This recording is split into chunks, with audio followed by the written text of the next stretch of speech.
Então, assim, obviamente que nós defendemos o devido processo legal, né, que as pessoas sejam julgadas até a última instância, né? Só que a gente não pode confundir, muitas vezes essa postura é confundida com leniência em relação ao crime, tá? Sobretudo com relação aos crimes contra a vida, tá? Eu acho que a sociedade, todo mundo, eu me incluo, não aceita que a pessoa que mata a outra fique solta. A pessoa que mata a outra tem que ser presa, tá? Então, você não acha que a esquerda deveria moderar o discurso dela em relação a esse que eles me chamam de punitivista, sabe, Pedro? Me chamam de punitivista quando eu falo isso. Mas eu, sinceramente, não aceito que um assassino demore 30 anos para ser preso, e aí, quando chega depois de 30 anos, que ele é finalmente condenado, aí já passou muito tempo, ele paga uma multa, ele já tem idade, não sei o quê, e acaba que a pessoa não é punida nunca, né? Então, assim, você não acha que existe que a esquerda precisa moderar o seu discurso em relação à punição, sobretudo em relação aos crimes contra a vida? Concordo completamente, Sinara. E vou trazer algumas impressões a mais. É um problema nosso, mas é uma realidade também, a gente tem que lidar com ela, é que talvez um grosso muito grande com relação àqueles que militam e têm posições de liderança frente à esquerda, não estão, digamos, não vivem a realidade mais nua e crua. Vivem, claro, a sua realidade, tem o seu lugar de fala, etc., mas, digamos, o que eu estou querendo dizer é que não estão no ônibus, né? Não é que só quem está no ônibus possa falar, mas é importante a gente escutar quem está no ônibus. É importantíssimo escutar.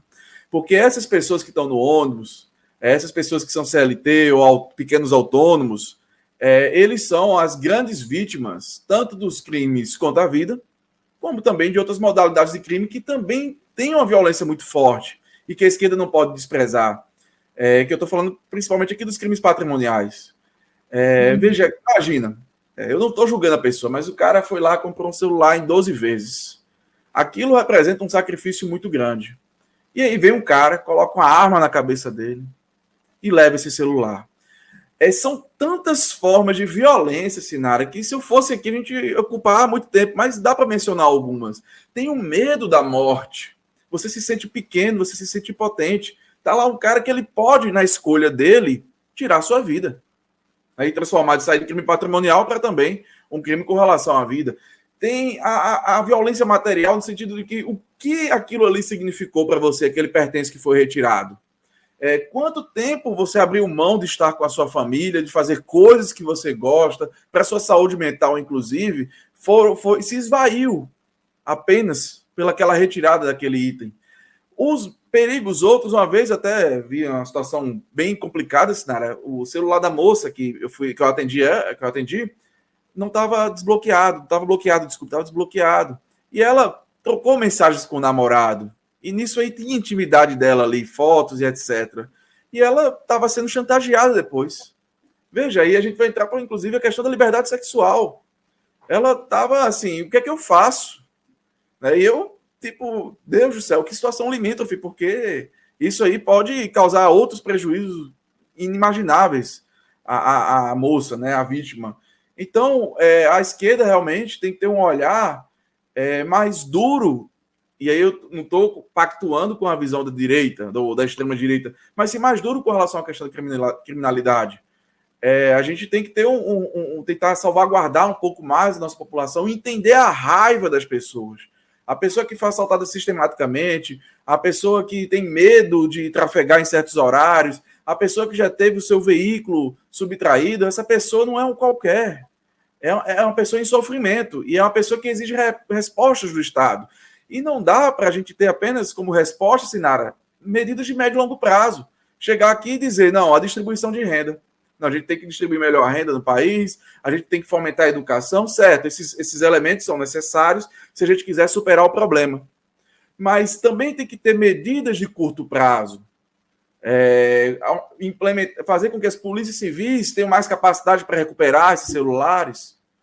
Ah, Pedro, mas é só... Não, mas pelo menos a gente tem que dar pequenas respostas, para que a população entenda que a gente não está cego a isso. A gente não pode tratar isso como coisa pequena. Eu concordo contigo inteiramente.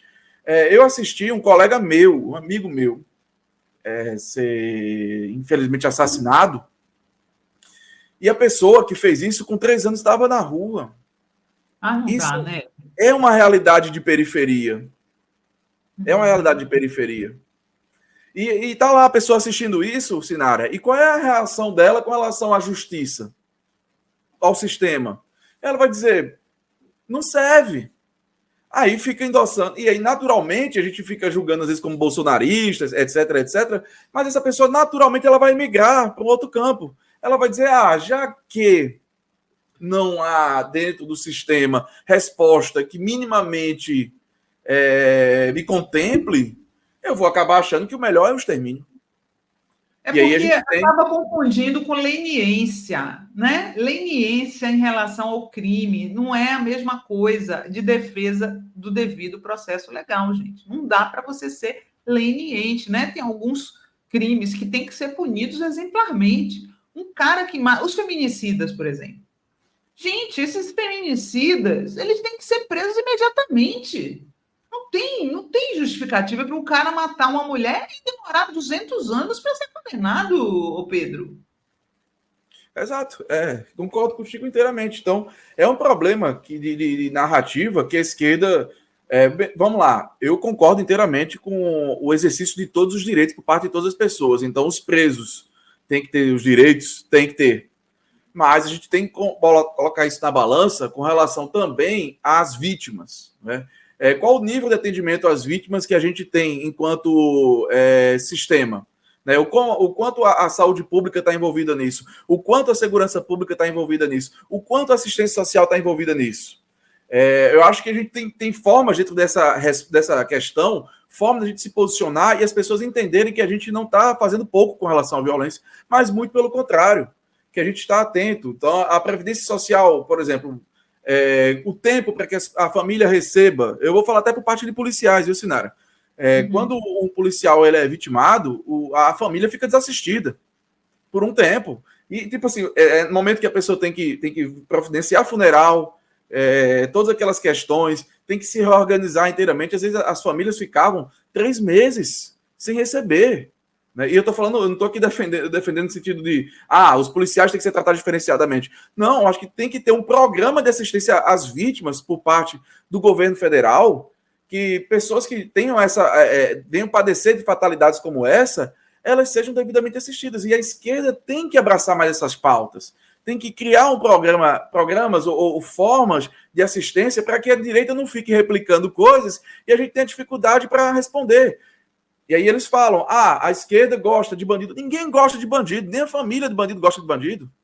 Mas acaba que a gente tem que ter uma retórica política contrária. Não é assim. Tanto que a gente fez isso aqui para diminuir digamos, a facilidade com que o crime opera. E do outro lado, a gente também está assistindo as vítimas porque a gente quer passar a mensagem de que a gente sim se importa. E a gente se importa. Só que a gente tem que colocar as coisas no plano mais concreto. Eu acho que a esquerda tem que se posicionar melhor nesse sentido, realmente. Concordo inteiramente contigo. Ter mais cuidado com quem está sangrando, quem está sofrendo, quem está perdendo seus bens na linha de frente. A gente tem que observar essas pessoas porque elas têm opinião e não é qualquer coisa, não. Uma pessoa que está vítima de violência, ela tem que ser devidamente cuidada.